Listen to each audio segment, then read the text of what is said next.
Hola amigos, ¿qué tal? Bienvenidos una semana más a Últimas Preguntas en este primer domingo del año. Feliz año a todos los que pues nos siguen habitualmente y a quienes se acaben de incorporar en este día además tan especial. Estamos en la víspera del Día de Reyes, en la víspera de la Epifanía, de la solemnidad que celebramos de la Epifanía. Y hoy vamos a abordar este tema de un modo muy particular, a ver si les gusta, porque queremos hablar de la presencia, de la manifestación de Dios encarnado. Queremos hablar del reconocimiento de Jesús como Hijo de Dios, pero a través del arte. Y de un arte, si me apuran, muy especial, el arte de los iconos. Para ello está con nosotros una persona que, no es la primera vez que viene al programa, aunque en la otra ocasión el programa fue a su casa. Elena Muñoz, bienvenida. Hola, buenas. Muchas gracias por estar con nosotros. Estuvimos allí, ¿verdad? En nuestro taller, sí. Estuvimos en vuestro taller, acercándonos, aproximándonos un poquito al mundo de los iconos, pero hoy queremos pararnos más todavía, porque nos quedamos con muchas cosas todavía por saber y por conocer. ¿Qué es un icono? Cuando hablamos de icono, ¿qué es un icono? Pues un icono es una pintura sobre tabla que se hace de una manera tradicional. Hay una tradición detrás. Puede ser con imágenes de la Virgen, de Cristo, de los santos. Claro, tiene distintas dimensiones, ¿no? Hay una dimensión teológica, catequética, porque un icono no se inventa, no es algo que quieras tú crear, que salga de tú mismo, de tu pensamiento o de que me sale del corazón. No, hay una tradición detrás, hay un canon y entonces no te puedes salir de ese canon. Por ejemplo, el manforión de la Virgen, el manto de la Virgen, siempre lleva 3 estrellas, pero porque tiene un significado, no porque es un significado que le haya dado el hombre, sino que la Iglesia está detrás de todo esto, ¿no? No es una interpretación. Tiene 3 estrellas porque es virgen antes, durante y después del parto. En algunos iconos no se ve la 3ª estrella porque está el niño, ¿no? Que es la estrella. Con lo cual podemos hablar de un arte cargado de simbología, pero también cargado de teología unida, o esa simbología que encuentra que su explicación, podríamos decir, en la teología. Es decir, que nada es porque sí, nada es improvisado, que estaría muy bien. Quiero decir, me gusta este color, pues lo pongo. Pero en el icono no es así, ¿no? No, en el icono no es así, porque nada es por casualidad. Como decía antes, no hay nada inventado. Entonces ahí hay como si dijéramos unas reglas, hay un canon y respecto a los colores, respecto a las formas, porque en el icono es una visión de la realidad futura, es una visión del cielo, de lo celeste. Entonces no existen las cosas como existían en la Tierra, por ejemplo, la gravedad, no existe la gravedad y por eso vemos cuerpos como que se suspenden en el aire, o vemos, por ejemplo, en la teofanía del bautismo, vemos un río que no está con una perspectiva, no existe la perspectiva, hablamos de perspectiva inversa, porque no existe la perspectiva como la vemos en la realidad. Y entonces el Jordán está como de pie, ¿no? Detrás del Cristo. No existen las sombras porque los cuerpos no proyectan sombras como proyectamos aquí en la Tierra, ¿no? Es una visión celeste. Entonces todo tiene que ver con esto. El fondo, los fondos son dorados, porque no hay un cielo con nubes, un sol, no. Es el cielo. Qué bueno. ¿Cómo llegaste al mundo del icono, Elena? Pues del icono y de los cirios. Ahora también hablaremos también de los cirios. Sí, también hacemos cirios, también con imágenes de iconografía. Entonces, pues mira, mi marido compró unos libros de iconografía, a mí me entusiasmó. Y al principio, como de una manera autodidacta, pues empecé a pintar pues, con lo que tenía, ¿no? El óleo, el acrílico. Entonces empecé como a querer imitar, pero detrás de eso había algo más. O sea, no, como te he dicho, hay una tradición. Entonces, no es un icono, una tabla pintada, por ejemplo, con un óleo. No es un icono tradicional. Entonces, busqué a ver quién podría enseñarme. No encontraba y tal, y entonces buscando un día por casualidad, buscando tablas para pintar los iconos, encontré un maestro iconógrafo italiano que venía a España a impartir cursos. Y entonces, desde entonces se convirtió en nuestro maestro iconógrafo. Tampoco pasan las cosas por casualidad. Y no. En mi vida todo ha sido, en mi vida y en mi trabajo todo ha sido providencial, todo, porque yo no soy una persona echa pa'lante, emprendedora, ¿no? Y todo ha ido surgiendo. Yo he dicho, si Dios provee, si Dios lo confirma, pues seguirá adelante. Y el Señor ha ido proveyendo, ha ido confirmando, y esa es mi experiencia. Y si ponemos el icono en el contexto histórico, digo, luego profundizaremos en todo esto que nos has comentado, de los colores, las formas, esa teología y esa espiritualidad que encierra el icono y que transmite el icono. Pero antes de eso vamos a ponerle un poquito en el contexto histórico. ¿Dónde y cuándo nos tenemos que situar? Pues mira, nos tenemos que situar, como no hay otra manera, en la Encarnación. Entonces, claro, San Juan Pablo II, cuando era papa, escribió una carta a los artistas. Preciosa, por cierto. Sí. Y en ella se refiere también a los iconos. Y dice que de forma análoga a lo que sucede con los sacramentos, el icono hace presente la encarnación de Cristo. Entonces, el icono nace precisamente por esto, por la encarnación, porque es Cristo quien nos ha dado a conocer su imagen. Y ahí nace. Luego ha tenido periodos pues, en los que ha habido un periodo iconoclasta, en los que todos los iconos de los primeros siglos se han destruido. Creo que quedan 6 o 3. Bueno, se habla de muy pocos. Entonces, luego ha habido periodos en los que se pensaba que la iconografía era una pintura antigua, que no había progresado, porque, por ejemplo, en el siglo XIV, ¿no?, aparece la perspectiva. Entonces, como la iconografía no tiene esta perspectiva, claro, pues entonces se piensa que esto ya es algo antiguo y se deja de... Pero siempre ha tomado auge, ¿no? O bien en Italia, en Grecia, en Rusia, claro. Sí, lo situamos más en la zona oriental, ¿no? Sí, sí. En la zona oriental, además, que tiene un aspecto muy importante porque se utiliza mucho en la liturgia. El icono, cuando hay una fiesta o un santo, el icono de ese santo, de esa fiesta, se traslada, ¿no? Se traslada al altar o se hace procesión. Entonces está como más presente.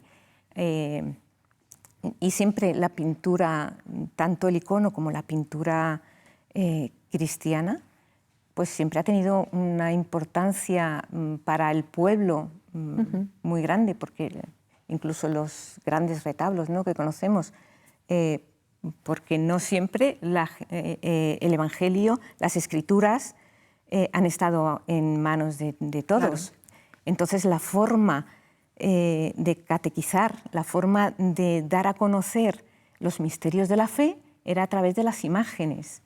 Y por eso en Oriente la imagen tiene tantísima importancia, porque te lleva, te traslada. De hecho, el icono es una presencia. No quiere decir, por ejemplo, un icono de Cristo es una presencia de Cristo, no quiere decir que sea el mismo Cristo. Claro. Es como cuando nos miramos en un espejo, por ejemplo, ¿no? El que está reflejado en la imagen eres tú. No, es tu imagen, pero no es la persona. Entonces, de la misma manera pasa con los iconos. Trascienden, ¿no? Con los iconos se ora y se hacen orando. ¿Te apetece que nos vayamos a Chipre?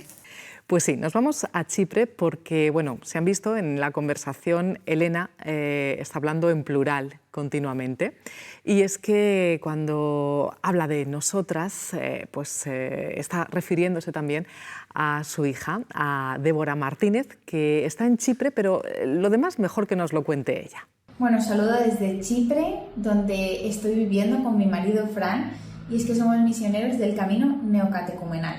¿Y cuál es nuestra misión aquí?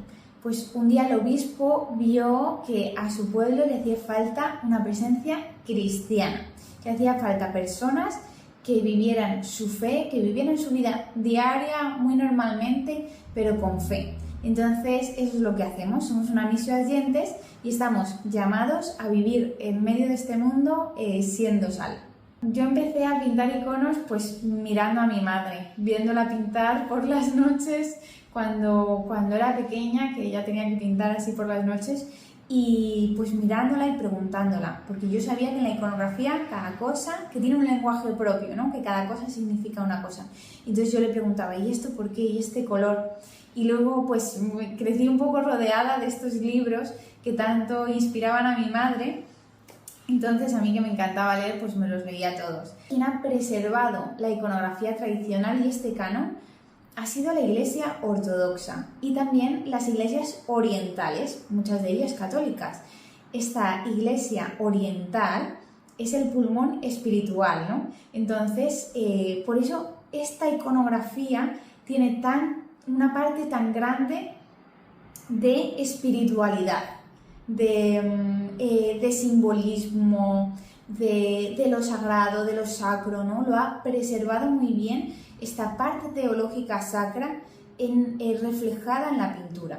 Pienso que incluso quien no esté cercano a este arte, quien muchas veces a lo mejor puede parecerle extrañas las figuras, los rostros a lo mejor demasiado oscuros, las posturas, también entiende que es un lenguaje espiritual, que es un lenguaje trascendental, ¿no?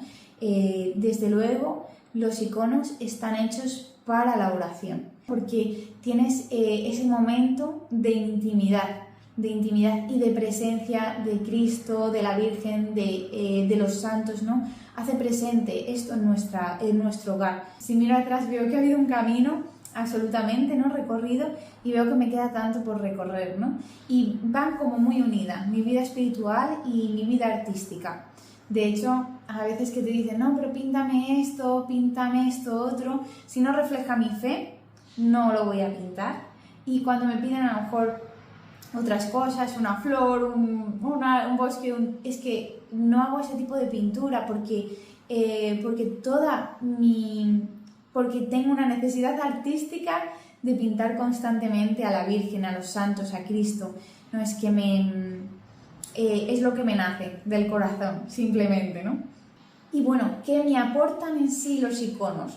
Pues para mi fe. Cuando tantas veces que a lo mejor estoy mal, que me cuesta incluso enfrentarme al icono, ¿no? Porque no entiendo cosas de mi vida o porque estoy en medio de un sufrimiento grande. Si queréis puedo contar una experiencia que tengo con la Virgen de Fátima para explicarlo mejor, que yo creo que se puede entender. Y es que estaba pintando a la Virgen de Fátima, que creo que es el icono que más he pintado en toda mi vida, y tenía un sufrimiento grande porque junto con mi marido nosotros no tenemos hijos, tenemos 5 años de infertilidad, tenemos un hijo en el cielo, pero era un sufrimiento grande de soledad, de sentir que nadie más compartía este sufrimiento que nosotros teníamos, aunque sé que hay muchas parejas, pero tenía yo ese sentimiento de soledad, ¿no? Y bueno, muchas veces también al pintar un icono investigamos sobre la historia del icono, sobre los santos que estamos pintando. Entonces, pintando a la Virgen de Fátima, me encontré con esta historia de Sor Lucía, que le decía a la Virgen que, claro, que los demás videntes se habían fallecido, no estaban, ella se iba a quedar sola. Le contaba como estos miedos a la Virgen de quedarse sola. Y la Virgen le decía, no, pero es que yo estoy contigo. Y para mí pintar ese icono siempre es este recordatorio de que no estamos solos, de que la Virgen está con nosotros, ¿no? Entonces esto es como algo muy íntimo, pero refleja muy bien cómo los iconos me aportan en la fe, ¿no? A partir de las historias que cuentan y a partir del propio trabajo, de la propia pintura, que para mí es una unión más con la Virgen, con Cristo, con los santos y un consuelo siempre. Está muy bien en Chipre tu hija, rodeada, que nos lo contaba ella, ¿verdad?, en este vídeo, de qué manera bueno, ella llega a Chipre y allí sigue haciendo iconos, seguís trabajando juntas, sí. ¿no? Entiendo. Sí, sí. Qué bien. Hablabas de ese sentido, lo comentaba, escuchábamos también a Débora ahora, de ese sentido trascendente del icono. Cuéntanos algo más. No es solamente arte. La función principal del icono es llamar a la fe. Por eso con los iconos se puede orar. Ponerse delante de un icono es una llamada a la fe. Con un doble recorrido, tanto el creador, el artista que está pintando el icono, como después quien va a recibir o se va a poner ante ese icono, ¿no? Efectivamente, porque el lugar del icono es el templo, la iglesia, pero también el hogar, como iglesia doméstica. Es una pena que estén los iconos que estén en los museos o en los pasillos, porque no es su lugar. Claro. Y luego también, no solo orar ante el icono, sino que el icono como presencia, tú tienes un icono de la Virgen en tu casa y no solo te sirve para orar a ti, sino que la Virgen, la presencia de la Virgen está intercediendo en tu casa. Cuando estás triste o cuando estás alegre, se alegra contigo, cuando es tener a la Virgen presente. Y luego hay otra función que es mientras trabajamos en el icono, nosotros también estamos orando. La mayor parte es la oración del corazón. Otras veces rezamos el rosario o distintas oraciones, pero todo te lleva a... También por eso preguntamos muchas veces ¿para quién es el icono? Eso os gusta saberlo, conocer un poco a la persona que os hace el encargo, que al final, bueno, pues se va a poner o se va a encontrar, en el más amplio sentido de la palabra, cada día con ese icono. Por supuesto, es importantísimo porque sabiendo para quién es, puedes rezar. Si es a lo mejor para una iglesia en especial, pues conocer también los problemas que tiene la gente del barrio, los feligreses, cómo son, y entonces rezar por ellos. O si es un regalo para un matrimonio, o pues rezar, o para un bautizo, pues rezar por todas estas personas, ¿no? Recuerdo cuando inauguramos el taller, que vino un sacerdote a bendecirlo y dijo, esto es un lugar de trabajo, pero sobre todo va a ser un lugar de encuentro. Y es verdad, es esto, un lugar de encuentro donde la gente te cuenta pues para quién es, por qué intención lo hacen, y entonces es maravilloso el poder compaginar todo. Existe un canon, tú nos lo has explicado, a la hora de crear un icono. ¿Qué margen de, no sé cómo decir, de innovación, de evolución, de aportación personal tiene el artista con el icono? Pues es interesante porque efectivamente existe un canon que no está escrito, porque todo el mundo dice, ¿sí? el canon. Sí. El canon no está escrito, es la tradición. Ajá. O sea, se pinta por tradición. Por eso es fundamental tener un buen maestro, un maestro iconógrafo. Porque... Claro. Y entonces, después de la tradición, pues cada uno es evidente. Nosotros, cuando viene nuestro maestro iconógrafo, que somos varias personas, ¿no?, trabajando en el mismo icono, en el mismo icono, cada uno el suyo, pero sí, en la misma imagen. imagen. La misma imagen. Y cómo a cada persona pues le da como un toque especial. O sea, no son iguales, se parecen, es igual, pero no es lo mismo.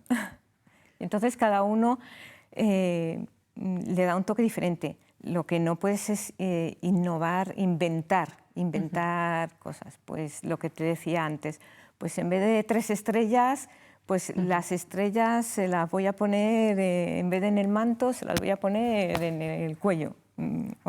Cosas así, ¿no?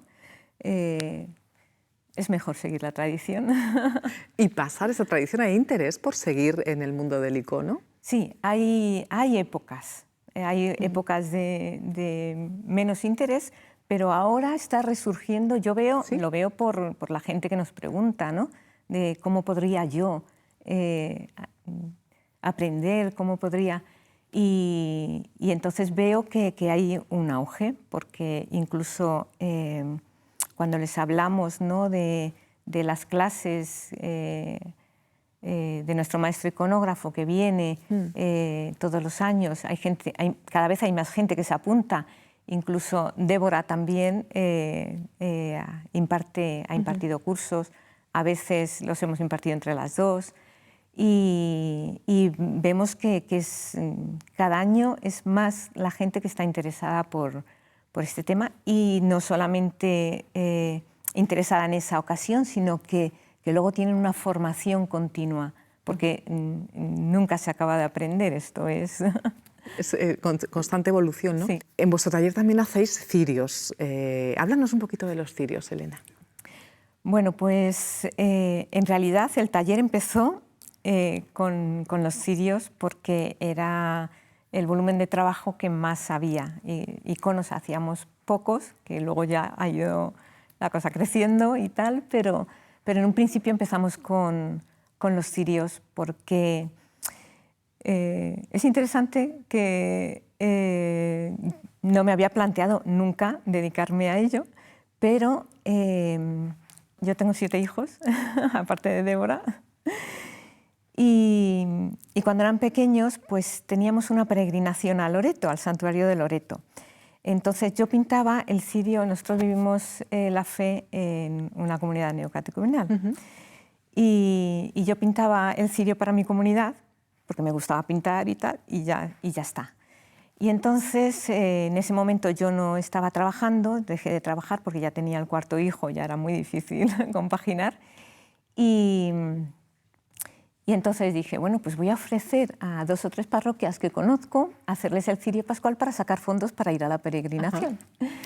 Y efectivamente, y así empezó, porque luego al año siguiente me lo volvieron a pedir, pero las otras personas que habían visto esos cirios, pues empezaron también a pedir, y así del boca a boca se fue creando ahí pues que iban pidiendo cada año más, hasta que ya fue inviable trabajar en casa, claro. Y ya te digo, todo fue providencial, el taller, el empezar como autónomo, las ayudas, todo fue providencial, porque yo no moví nada, ni un dedo, y todo vino, pues eso, de una manera, pues porque el Señor quiso, y el Señor ha ido bendiciéndolo hasta ahora, y ha crecido, que ya pues hacemos cirios para todas las partes del mundo. Mandamos... Ah, sí. Sí. Pero sobre todo cirios pascuales, o cirios también pascuales. hay otros... Hacemos también velas de bautismo, o para bodas, o conmemorativos. Y lo que sí que tenemos siempre... nos gusta utilizar materiales de primera calidad. O sea, que todo sea muy digno, todo sea imágenes, que sean buenas imágenes, que sea todo pues digno para la liturgia, lo mejor para el Señor. Volvemos un poco a lo que nos comentabas al principio, ¿no? O sea, nada es porque sí, sino que todo tiene su razón, su porqué y su sentido, que es lo más importante. Pues Elena, muchísimas gracias por haber estado con nosotros y habernos acercado un poquito más este mundo de las imágenes, del arte, en esta ocasión representado a través de los cirios y de los iconos. Muchísimas gracias, Elena. Muchas gracias. Y a todos ustedes, gracias también por este tiempo que nos han dedicado y si lo desean, tenemos de nuevo una cita la próxima semana aquí en Últimas Preguntas. Feliz fiesta de la Epifanía, feliz Día de Reyes.